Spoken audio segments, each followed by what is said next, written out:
Hello, everyone, and welcome to our Digital Health Platforms and the Future of Wellbeing live webinar. We're pleased to be with you today.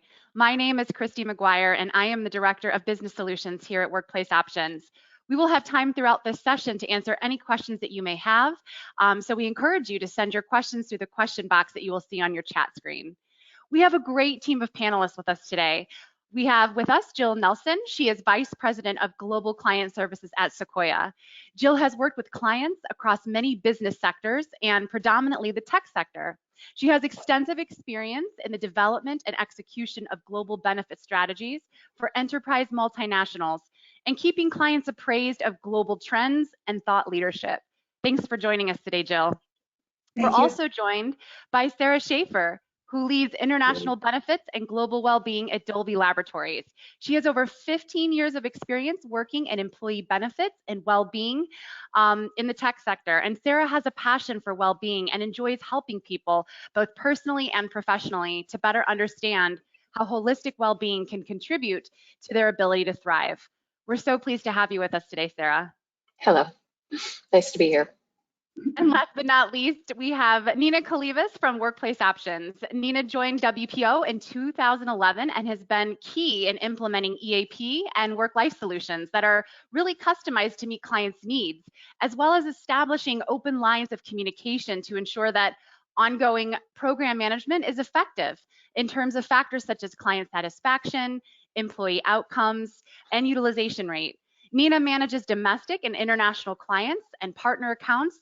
She works effectively to ensure that EAP services are tailored to each marketplace. Welcome, Nina. Thanks, Christy. And welcome everybody on the webinar today. So the topic of digital platforms has really become an increasingly important topic of discussion in the wellness and mental health space today. According to Fierce Healthcare, there are currently more than 380,000 apps available in the market. The digital mental health space, it's really been growing rapidly even before the pandemic, but stress and anxiety brought on by the health crisis has really escalated demand for virtual mental health support and wellness services. So Jill, if you don't mind, I'm going to turn it over to you. How is Sequoia using digital apps in their well-being strategy today? Well, I think you just gave a good number to start with. 380,000? That's right. Okay, so that number is mind-boggling, overwhelming, and for anybody who is trying to address these issues with their employees, it can be overwhelming.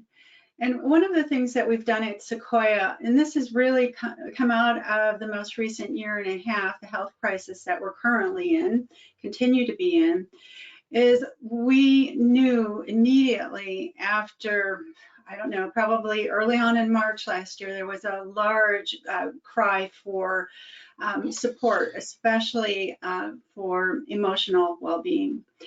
And we've always played in that space and always offered these programs to our clients, but not all clients took them before COVID.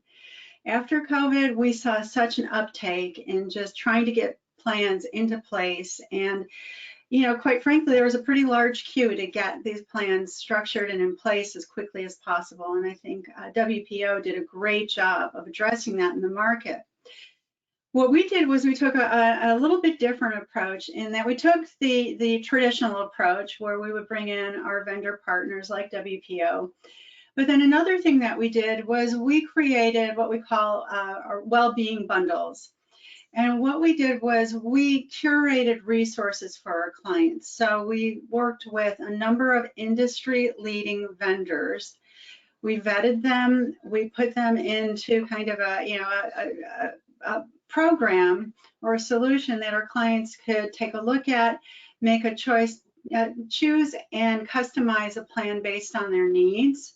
The research was done for them. They basically could look at a list of 11 vendors and then start to bundle those together for their employees. And what we quickly found was that not only was this an important feature for a lot of our US-based clients, but it was global. It needed to be global, so global reach. And that's where a lot of the digital vendors, digital experience came into play pretty quickly. So we're right now in the middle of rolling out probably 178 variations on these bundles for our clients because, as you know, they can customize them. And the thing that's making it easy for our clients to get programs like this up and running pretty quickly is that they're vetted, the administration is easy, the employee communications is very well tuned and ready to roll out day one. So we're excited about it. And like I said, it's taking a little bit different approach, making it easier for our clients to access providers. Thank you, Jill. I think it's very impressive how you're tailoring the various solutions to your various clients and their various needs, which I think is very important, especially with organizations feeling somewhat confused in terms of what solution is best for them. Nina, if you don't mind if I turn it over to you, can you talk a little bit about how WPO has really gathered some great data over the last year when the pandemic was at its highest, and sort of our view towards technology and how we're kind of adapting to this change in the marketplace? Sure. I think, Christy, we really firmly believe that technology is, the segue to, smooth the path for consumer engagement, but it really is to smooth the path to that human experience. We don't think that, the digital or technology that's being put forth as a replacement of that human experience. We firmly believe that that really is what people are seeking. I think we all can say, we've experienced the global trauma, everyone on this webinar today. It's a shared global trauma and one everybody's had their own unique experience with. We can see this here at WPO as evidenced by the fact that we had 20% increase in just our in-the-moment support calls in 2020. These are people that are calling in an acute moment of need and wanting to speak to someone immediately to talk through their issues, get to a better place, have a few tools to work through their next whatever it is, few hours, few days, etc. And we continue to see that volume today. By providing the access methods that we do, I'm working with our partners, which I know we'll talk about a little bit more later. We provide that access to that human experience. Thank you, Nina. And Sarah, Dolby is an innovator, not only as an organization that you are today, but also in the employee benefit space that you and the services that you offer. I know you offer some very unique solutions to your employees, from mindfulness programs to well-being support. Can you speak a little bit about your strategy in terms of this new digital world and the well-being support you're offering? Sure. Thanks, Christy. And I think, Jill and Nina made some really good points about, thinking about this in a holistic way, and how do you weave in that technology experience that's going to enhance or allow easier access to your programs across all pillars of your well-being strategy. And we've really looked at it as, our employees, are in the tech industry, they're very tech savvy. They have, the one thing that we know they have with them all the time is their mobile phone. And so this idea of being able to integrate more of an app-based experience, particularly around those areas where we want them to be building. A lot of our well-being strategy is around this idea of just building simple, healthy, sustainable habits. And app experiences are great for that.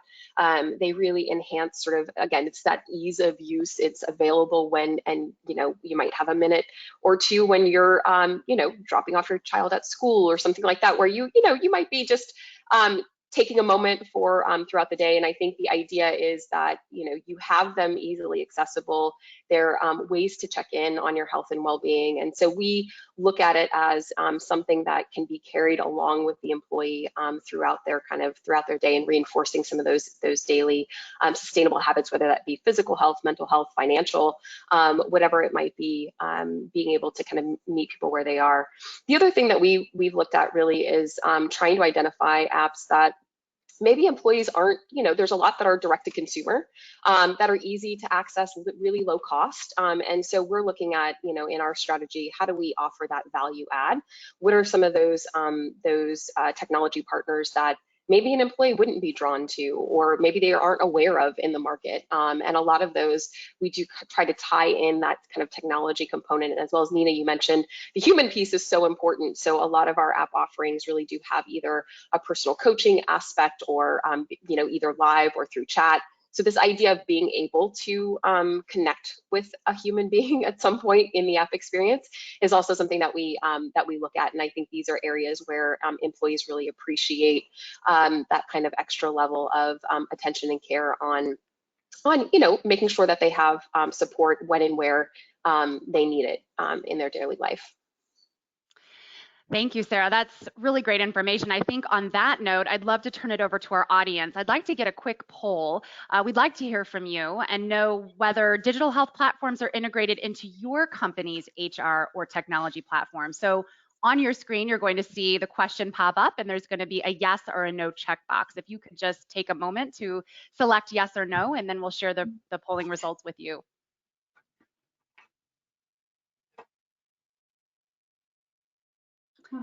Wow. All right. So 73% have integrated digital well-being support into their well-being platform. That's impressive.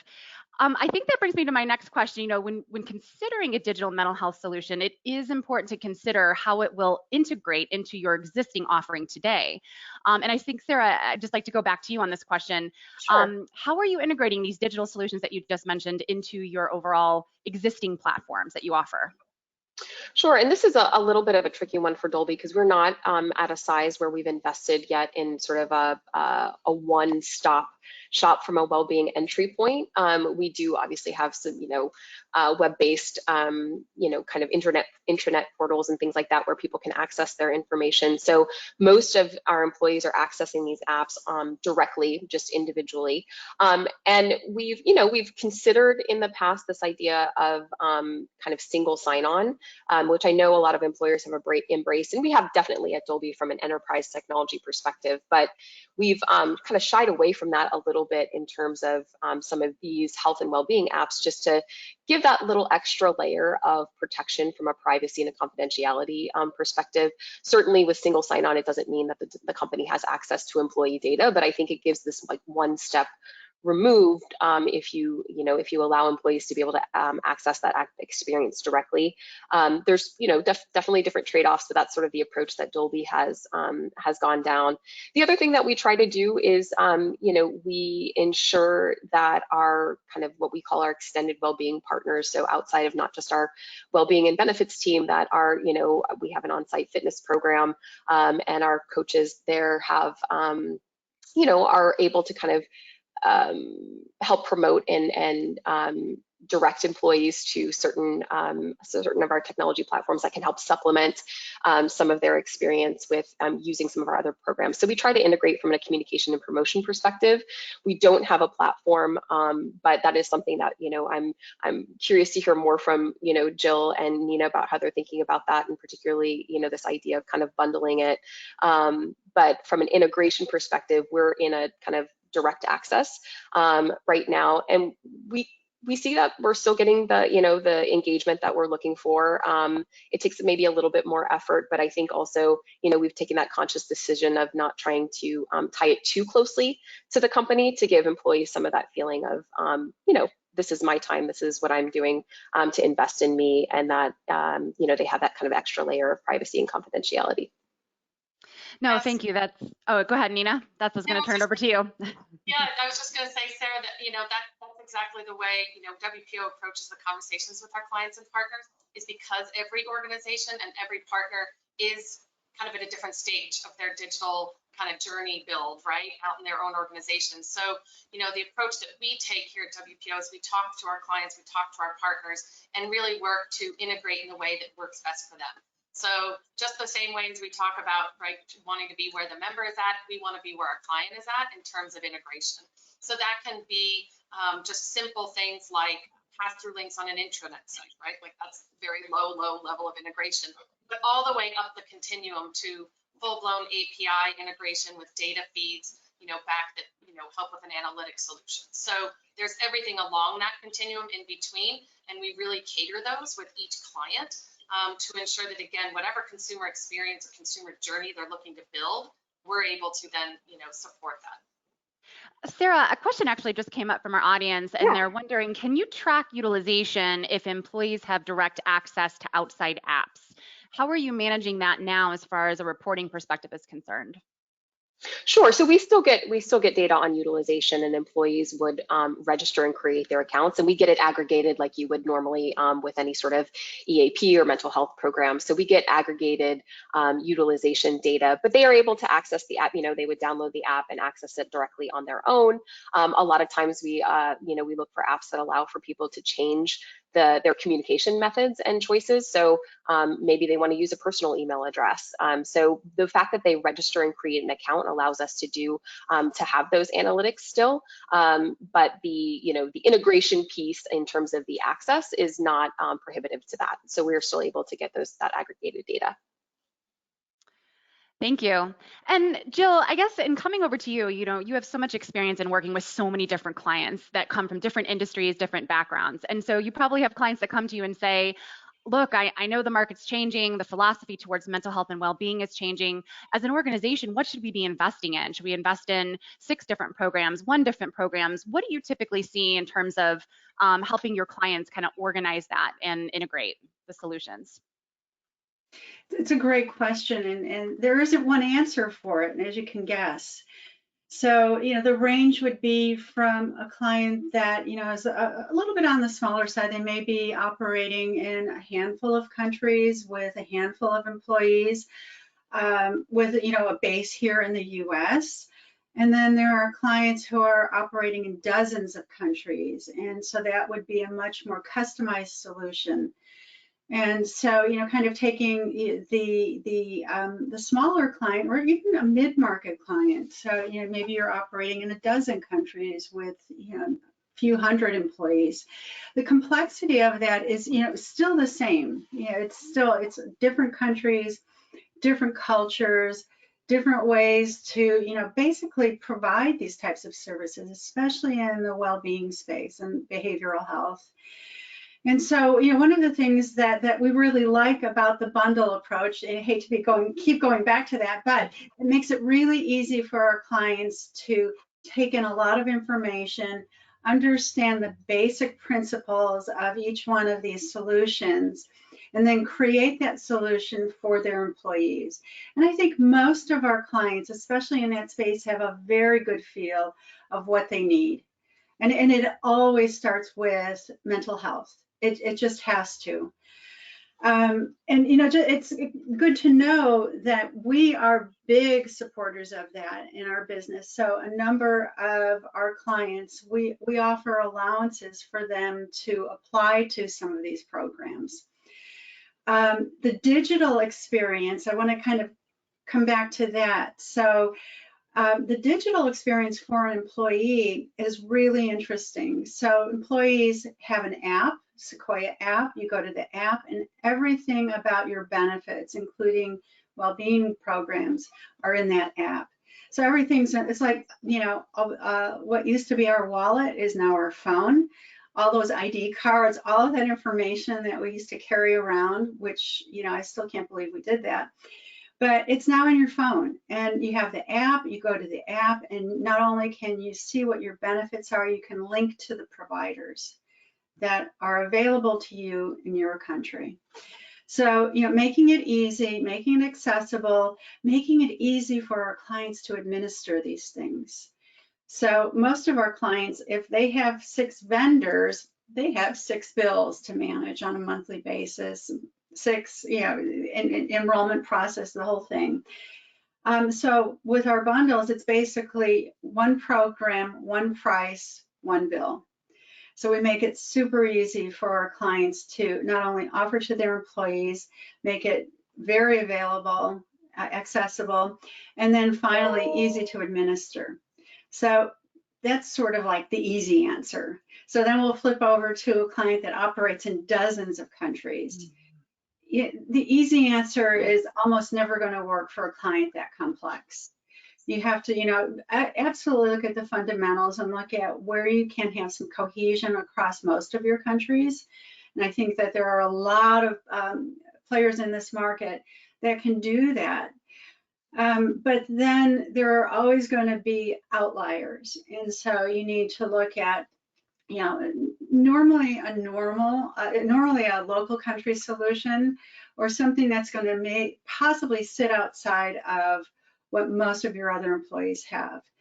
So it's, it's a little bit of a puzzle, more of a puzzle for a larger client to develop not only the strategy, but the implementation of a global well-being or a global behavioral health program. So it's a little bit and there's a lot in the middle of that, but I would say those are the two extremes. Thank you, Jill. That actually brings up a really good point. I think what's really popular today, what a lot of organizations are asking for is sort of that, how can a provider integrate within a company's ecosystem? How can they navigate and connect the dots to all the various services that an organization can offer at a global level if they're located in many different countries? And so I guess, Nina, I'd like to turn it over to you. I think our view at Workplace Options and our approach to the digital health market has really been to partner or complement with the digital health platforms. Can you talk a little bit about the important role of partnering with these digital providers and really what it can bring to organizations overall and connecting the dots within their ecosystem? Sure, of course, happy to. It's in our ethos here at WPO to partner with our clients around the globe. So these can be traditional EAP providers, these can be direct business, and this can also be now all of the digital health partners that we're working with. And really, we look to help them fill the gaps in service design that they may have and or help them scale globally.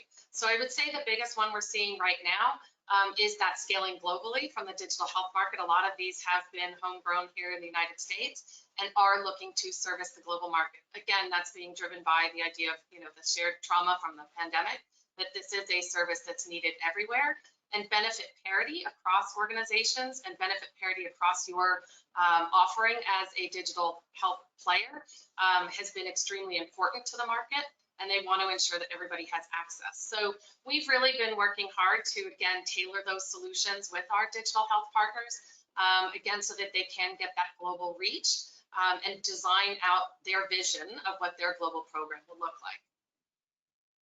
Thank you. And Sarah, I think again, just going back to you do offer a lot of great solutions. Do you find that the different strategies that you're offering, the different apps and well-being strategies, tend to connect themselves together to kind of offer that kind of one access approach as much as possible, or do you see that being a strategy in the future?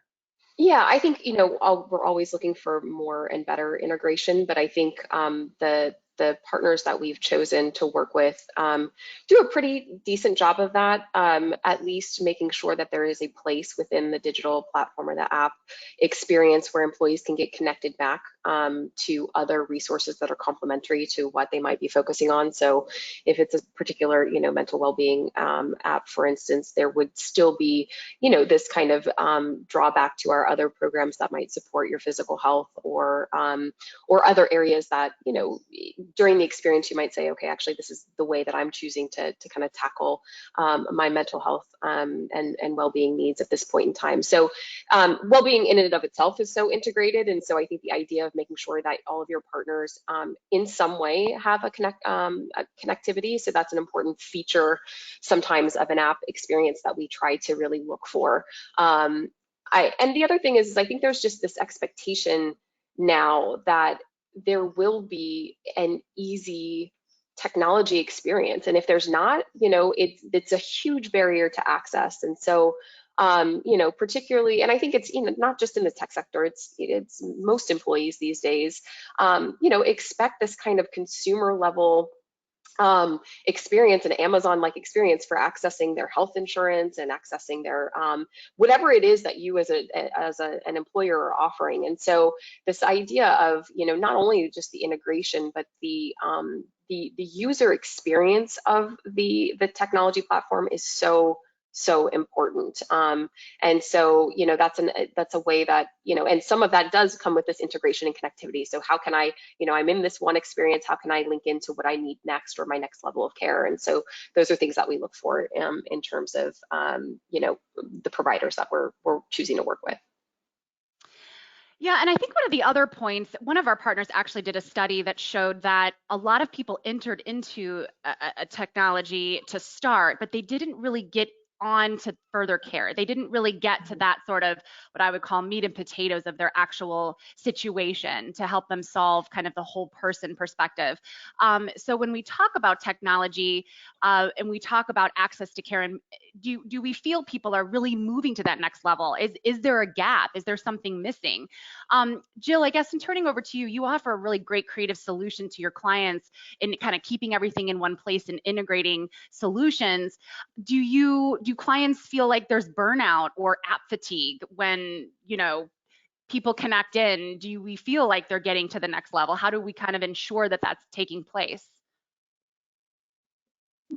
Well, in my opinion, I think having one place to go and having everything in one place, it's like any system that you develop. If you put things back in the same place every time, you know where to find them next time.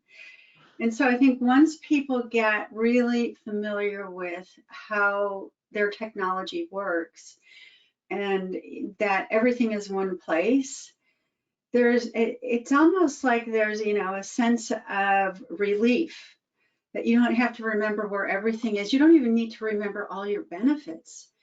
Many of our clients have a dozen benefits for their employees in a specific country.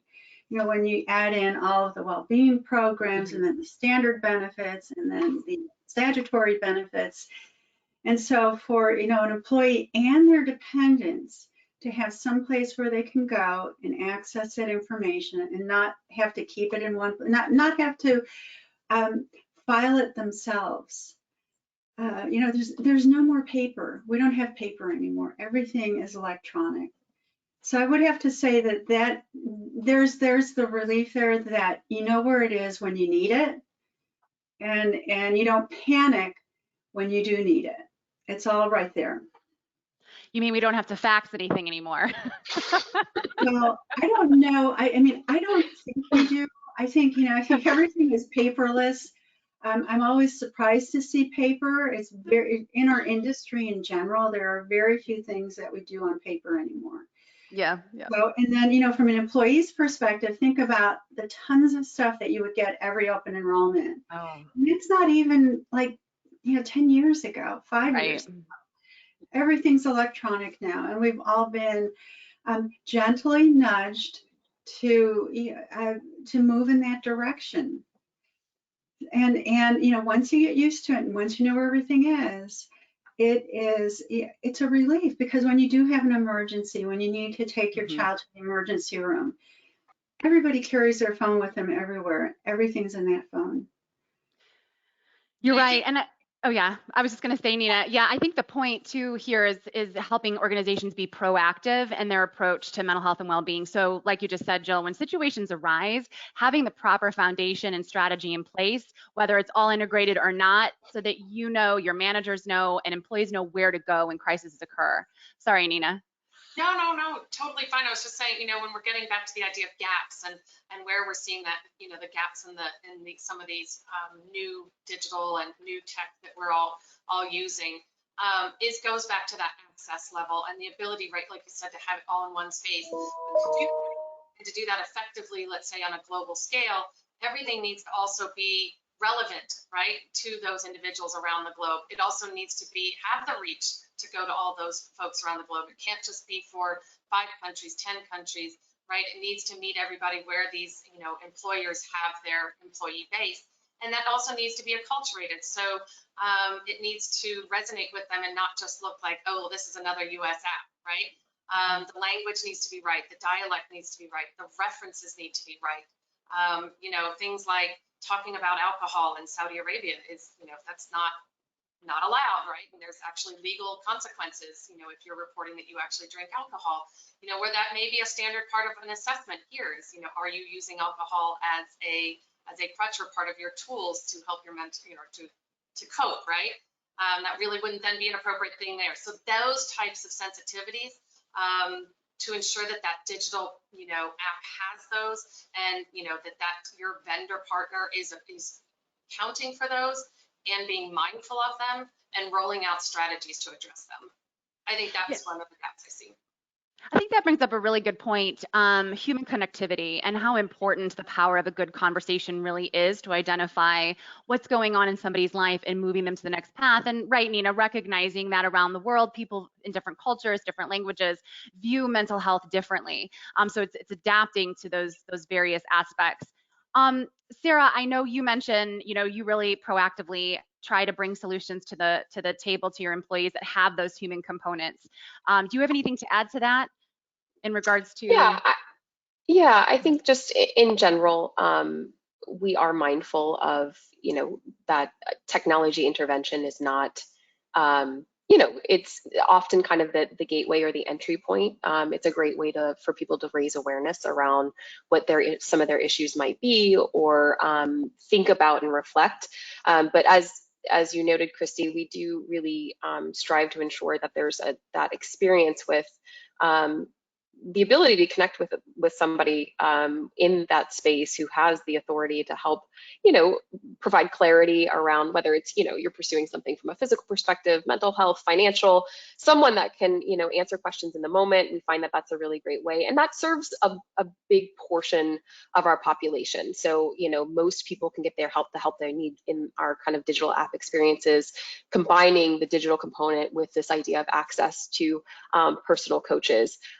But what we find is really, that those people who need longer term or more intensive interventions, that's hard to solve with with a technology platform. And really, I think what we're missing is that kind of link between digital health providers and our core kind of healthcare system. And that's somewhere where, I'd love to see further integration, or, one way or the other, or our big health insurers globally getting better at kind of coming down into that experience, or some sort of link up between some of these apps that you would be accessing on a daily basis just to check in with your health and well-being. But if you need more of a intensive intervention, that there's an easy way to kind of bridge that gap into a more traditional kind of health insurance type of support. Actually, a question just came from our audience. Jill, I'd like to turn it over to you first. How can organizations make the implementation or integration of digital health apps and platforms be seamless and not disruptive? So I want to comment on one thing before I answer that question, and I'll keep in mind seamless versus disruptive, because I think that in the global space, that's kind of an interesting comment. But one of the things that you were saying, that mental health is viewed differently across the globe.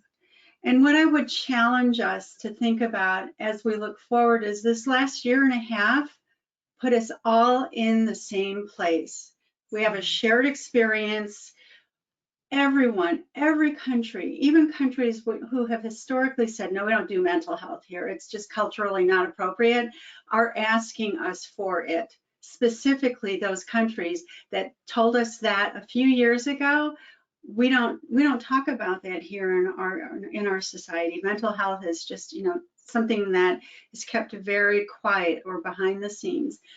Those same countries in this last year have been just asking for whatever support they can get, especially from digital providers, any way that they can get it to their employees. So, I would say, looking forward, I think that notion of we're different is going to change. I don't think we're that different, and we found that out the hard way. So then, going back to your question, disruptive versus, what was it again? Remind me, disruptive. Yes. How can organizations make the implementation and integration of digital health apps and platforms be seamless and not disruptive?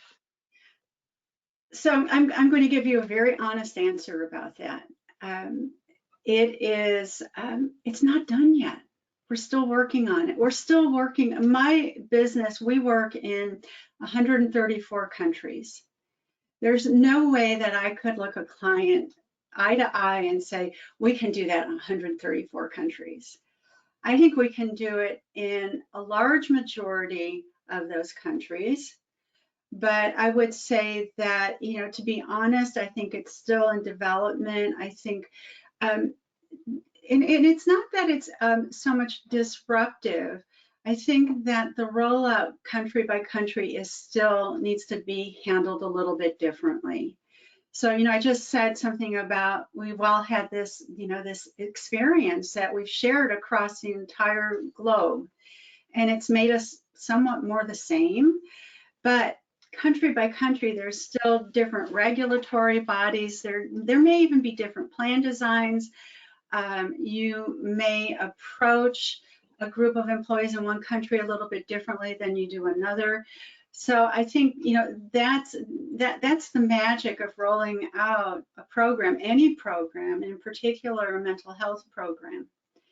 So I think it's still under construction. I think there are a lot of early adopters, and we're learning really fast. Agreed, So 100%. maybe of those 134 countries, maybe half of them we could do this, turn it around pretty easily and quickly, and those other half are catching up. Mm-hmm.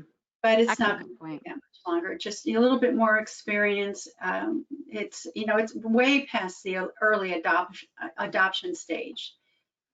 But Excellent the more point. Yes. experience we get in that second tier of countries, then I think we'll be able to do this with a lot less disruption, a lot more ease of administration. I think that's for our clients, that's the big headache.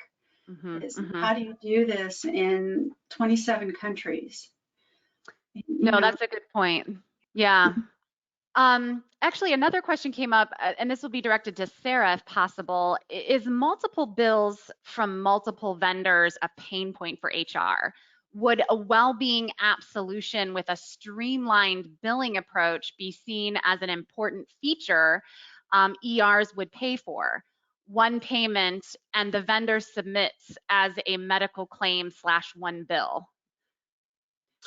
At Dolby, we haven't found it to be such a huge barrier. We're also not offering a ton of apps. Like, I think one of the things that you need to think about is be really selective about how many of these are you putting in place and for what reasons. So I think you need to kind of go back to your strategy of what are you trying to solve for and what are the gaps in your kind of well-being offering that you're trying to fill. For me, we are a global organization. We're in 20 something countries. We're relatively small headcount wise. We're only about 2,400 employees globally. So lots and lots of small groups. And yeah, so it's definitely a consideration for us. But we are probably more on the centralized side than the decentralized side. It does lead me to say that we are waiting for kind of the technology world or this digital health platform world to catch up with this idea of really globalizing their offerings. A lot of them will say they're global, but it's what that means to them is something different typically than what our expectation is. And so it is this balance between kind of, do you take a more centralized approach or decentralized approach, and what is the right fit for your organization? There are some apps and programs where, we feel very comfortable, even they may not be, even if there isn't translation or it's maybe not 100% sort of customized to the local culture, but there's a barrier. It depends on what it is, the subject matter that we're talking about, right? There's more sensitivity in certain areas than there is in others.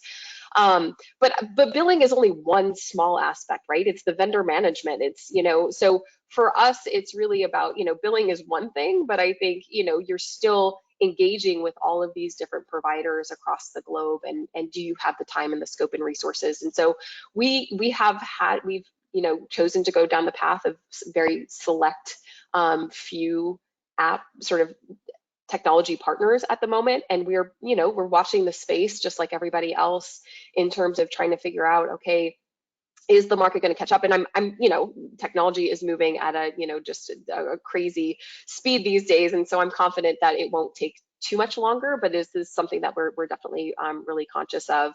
And so I would just say, the billing is one aspect of things, but I think you probably want to go back to just, why have so many apps or partners to begin with? I think you need to be really selective about, what is it that you're trying to achieve, and choosing those partners wisely. If you don't mind, that actually brings up another really good question that I wanted to address today was if you offer all of these various apps that seem really great and offer a lot of great things, do you tend to see low utilization? Do people know where to go? And I know, Jill, it helps to bring them all together. But Sarah, from your perspective, do you find that, or do you find that you do see high utilization and people are engaging in them? Yeah, so the way that we've approached it, like I said, we don't have that many, but we've selected partners that offer a variety of ways to engage. So again, it's some of them are targeted at educating people. Some of them are targeted at being sort of like the place where you track your healthy habits.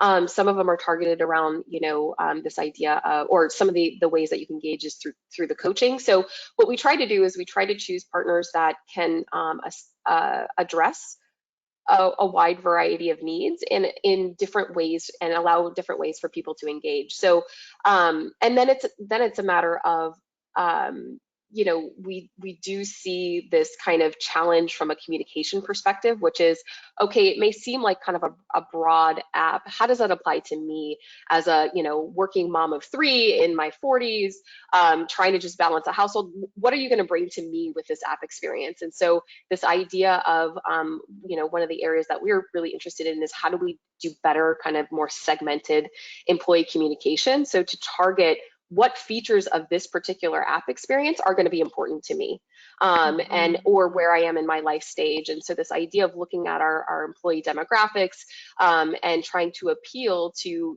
what is this going to bring to you in your life, where you are, and how you can engage in the best way. So we do see, trying to work with partners that provide a wide variety of ways for people to engage. Just knowing that well-being is super personal to people. Some people like talking with somebody, some people don't like talking with somebody. And so in addition to that, kind of helping to personalize what that app experience could be for you based on, who you are. No, that's an excellent point. And I actually have another poll question I want to put up. But before we go there real quick, Nina, can you just touch briefly, because again, I think it goes back to that well-being strategy that the organization wants to accomplish, right? Sort of building from within the core of the organization. And Jill, to your point, it's changed the way we view mental health, right? Or whoever you are around the world, we all have the same thoughts and feelings. So Nina, can you just touch briefly about how Workplace Options is really looking at it from like a homegrown perspective, from the different innovative solutions to kind of help tailor wherever organizations are? Yeah, sure, absolutely. So, again, back to Sarah's point about, utilization isn't just necessarily about the app. We feel the same way. And so we work with organizations to communicate and help them make mental health and the support that they have available part of the conversation within their organization. And that may be referring to different digital apps or that they have, right? So if Sarah's organization uses these 5 apps, and they come through a WPO, we have the availability to understand also how those can work for the Dolby population. So again, it's about making it part of the conversation and a holistic conversation, not just at the point of contact from an intake, but also with the organization around the world. So we've seen many organizations enact things like ambassador programs, or some call it well-being champions. And these are the folks that are at the local level. They can be either HR or not, right? They can be just employees that are passionate about making, holistic well-being part of their employee conversation, and they really help drive utilization. They're the ones that are on the ground making this part of the conversation, talking about that app, talking about the human connection they get from calling WPO. Those are the things that are going to be driving the needle on the engagement metrics. Fantastic. So I'd like to move on to our next poll question. The question is, and it'll pop up on your screen here, we'd like to get a poll on your insights towards this topic. So what are some of the reasons your company is offering digital health platforms today? Number 1, increased demand from employees, offer diverse options for accessing care, complement current benefits programs, empower employees to take care of their mental health, or you don't offer it today. We'll just give everybody a moment. All right, so kind of mixed results here. 6% increased demand from employees. Over 47% want more diverse options for accessing care. 12% complement current benefit programs, and 29% empower employees to take care of their mental health. Excellent results. So, when we kind of think about this, Nina, just kind of going back to this, and I know we've already sort of addressed this topic, but, I guess the need to personalize the care, meeting people where they are, helping the organization's workforce, and providing affordable, accessible care.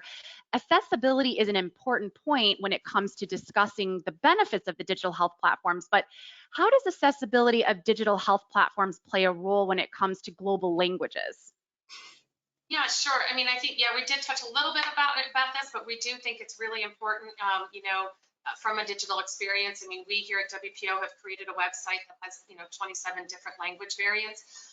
We've done that purposefully, not just in a Google Translate fashion, but with content and referential material that's going to resonate with that specific language and dialect and region. So that's super important. We feel that, our clients and our partner clients really value that we put through that to that customization level. And then we are seeing digital players want to do the same. So I think they are looking to follow suit. I think we're hearing a lot from our digital players that they're saying, we don't want to just Google Translate our platform. We do want to dig deeper. So it is important from an accessibility standpoint, as well as, like you said, having many modes of access. So even if that's through the digital app, is there a way to maybe live chat? Is there a way to email in? Is there a way to click the call, right? Is there different functions and ways that people can connect into the service? We personally offer this, of course, through our app and I Connect You, and we can now, we talk to clients every day about how we can connect our app with their apps so that we don't, we avoid the app fatigue that many might be talking about. So again, it's a level of integration, the foundation idea of technology, but really smoothing the path into that human engagement, and making sure that we're making that available to everyone across the world. And Jill, I know you've touched on this already, but really talking about the importance of documentation needing to be in the local language and providing those solutions. I know in some countries they take it very personal. They want to have the right materials and it wants to be in their local language so they can understand it and they can respond. I know there's companies that are in the factory industry, they don't speak English, they don't have the option to access technology and things. So how do you work with your clients to address this concern? Well, I think speaking from a global perspective, in some countries you have to have everything. In most countries, you have to have it in the local language, especially something like mental health. It needs to be in the local language because it's not just your employees that it's going to their dependents, household members. So, that's fundamental for, especially in this space. So written materials, the contact that you might have one-on-one with someone has to be in the local language and preferably in the local time zone. This is a tricky one because I've seen some of these things regionalized, and some regions are huge with many different time zones, and so you might have the language piece of it nailed, but you might not have the time zone piece of it down. So local time zone, local contacts, somebody who's really familiar with the local traditions, local community resources. I mean, there's so many things in the mental health space that need to be localized. Contracts, written materials, employee communications need to be, at least in English and the local language. I think, Jill, you made a good point. There is this sort of push-pull we're feeling at Dolby, which is, we have hesitated to roll out any sort of additional solutions because we don't feel like they're locally, up to the level that they need to be. But there is this definite pull from employees that, hey, we expect something better than just an old website to go visit. Like we expect, there's an expectation there that there's going to be a really easy, engaging user experience. And I think, we're eagerly waiting for, these two places to come together because we don't have a good option today. And I don't know, I mean, we certainly haven't exhausted the market, obviously, but in the conversations that we've been having in the space that we've been watching, I think that the traditional EAPs do a great job of that kind of really localization, but from a technology perspective are playing a little bit of catch up. And I think, again, waiting for those worlds to come to collide. And I think from an employer perspective, we don't think it's going to be that much longer, but we haven't also found that there's a great solution to that yet. But there is, I think what we're struggling with is we get these requests from employees, or, hey, I see my colleagues in the US have this great, they get to do breathing exercises, and they can chat with their counselor on video through their app, and we aren't able to meet that need globally just yet, and we've stuck with more traditional models of mental health care and mental health support, but we're eagerly waiting for the market to catch up with that. So when I was chatting early, is it okay if I go? Yes, absolutely. There's something I want to add on here that I think is really important, and that is it's not perfect yet. And a lot of our clients need to drop down into a local country and get a local solution. If they want to, replicate something that you're doing here in the US and Romania, you need to do something in Romania. And so you need to have a partner in Romania who can help you navigate that market to find the right partner. So I think there are still opportunities where, you will need to customize a solution. Some of our clients have large populations in a country, let's say like Romania. And so we really need to do a lot more customization, a lot more on the ground resourcing, rather than trying to find a global provider who can tick the box, which I'm afraid there's a little bit too much of that going on right now. And then the employee's experience is exactly what you just said. Mm-hmm. Yeah. I think to both Sarah and Jill's points, right? I mean, that marriage of the digital and EAP, it's occurring as we speak. I know at WPO, right, we're growing those relationships with our digital partners and doing exactly that, Jill. So we've built out that global infrastructure. We have that local feel, that local delivery, right, the local language. We have the ability to do that. And so now working really closely with these new digital, partners that are coming up, the 380,000 I think you referred to. We're, working with them to now balance, right, how do you have the digital experience, but yet also be able to provide all that localization that you need to really have, proper mental health support around the world. So I think, Sarah, you're right. It's, we're there, we're on the precipice, we're marching that every day. And I know I work on it, almost every day, talking to different partners about exactly that. No, that actually brings up a really good point. Actually, Sarah, I'd like to turn over to you one of the questions from our audience. Yeah. What are some of the tactics you have used to get employees to download the apps that you offer? Oh, that's a really great question, because that's one barrier. We've used things like, and I'm going to speak pre-COVID, because that's when we launched a lot of these apps. But or if you have the ability to have people in office. So one thing that has worked well for us is this idea of a QR code. So we have like screens in our buildings that, if we're running a promotional campaign, that we will, have people. It's an easy way for people. They always have their phone. They're walking through the building. They might pass by a screen or something that you post on the wall, and they can easily kind of access the app that way. I'm trying to think of if that was the one that popped into my mind. If I think of any other kind of creative tactics, I'll let you know. But that one was really effective for us, particularly in the early days of adoption. And then to some extent, it's really just this idea of being persistent about communications. People need to hear things many, many times and see things many, many times. And for most people, downloading an app is, it doesn't take very long. So just making the link to, whatever it is, the Apple Store, wherever they need to go, really easy to access. That's going to be in all of your communications. Yeah, I think the QR code was the one that we found a lot of success with.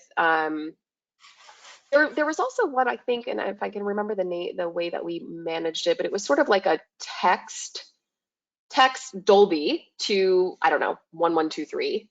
and the link to the app store would, or like you would get a text with a link directly to download the app. So that was another one that worked pretty well for us. Again, it was in this space of like people were, walking around the building, and they, we had just a short message, and they could, send a quick text message and get the app downloaded, so they didn't have to go search for it, make sure they got the right one if they didn't know like what the little icon looked like or anything like that. So this idea of these little bit.ly, links that you can, again, ours I think was text Dolby to some 4-digit number, and you got the link to directly download the app. So those were two kind of tactics that we've used.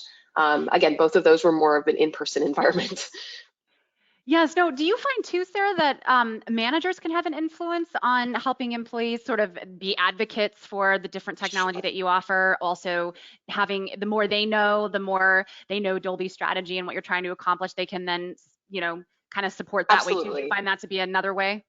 Yes, absolutely. I think, we underestimate the power of not only leadership, but just line managers in Hmm. being able to support and enable employee well-being. That's an area that Dolby is really investing in, is how do we make sure, our line managers are the ones that, they're bearing the brunt of these conversations. They're seeing what's happening in their teams in terms of what the needs are.